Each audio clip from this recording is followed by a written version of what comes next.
Guys, সবাইকে ঈদের শুভেচ্ছা। ঈদ মুবারক। এই ঈদের সাথে একটি নতুন একটি ফ্রিজার হয়েছে, ইকো প্লাস রেফ্রিজারেটর। এই শোরুমে ইকো প্লাস রেফ্রিজারেটরে 30% ছাড় পাওয়া যাচ্ছে, তাই এটা নিয়ে হয়েছে।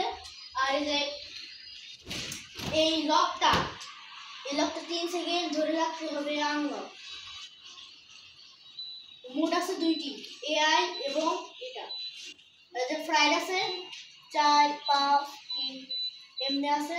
সবাই 4 দিয়ে ধরবেন আর ফ্রিজার থাকবে 18 মাইনাস। আপনাদের সুবিধা মতো দেওয়া যাবে। মোড থাকবে এআই, আনলক করা হলো।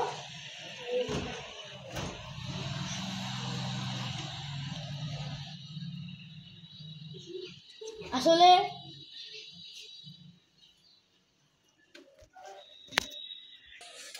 এখানে আছে মাল্টি এয়ারফ্লো, আর উপরে আছে একটি লাইট, আর এখানে একটি সেকশন আছে। এখানে দিলে লাইটটা অফ হবে, লাইট চালু করা যাবে। আর এখানে এই পাশেরটা, যেমন এই বাম পাশেরটা হচ্ছে একটি ডিপের, অর্থাৎ বরফ রাখা যায়, সব কিছু রাখা যায়, এগুলো সব বরফ হয়ে যায়। আর এটা হচ্ছে নর্মাল ফ্রিজের। এটা এই পুরো লুকটা হবে এইরকম। নতুন এলজিআর আর ওয়াটার ডিসপেন্সারের একটা আছে, এটা আমি দেখাচ্ছি। এই ওয়াটার ডিসপেন্সার আছে, এটি এমনি করে করা যায়। সাথে এটা পুরো ফ্রেশ হবে, পানিটা পুরো ফ্রেশ হবে। আর এখানে একটি ম্যানুয়াল দেওয়া আছে। এখানে এইগুলো পাওয়া যাবে দুইটি করে পাওয়া যাবে, সাথে একটি ম্যানুয়াল, সাথে একটি আছে, যন্ত্রপাতি আছে কয়েকটা। আর এই যে এখানে এটা খুলে, অথবা এটা খুলে এটার ভিতর পানি ঢুকাবেন।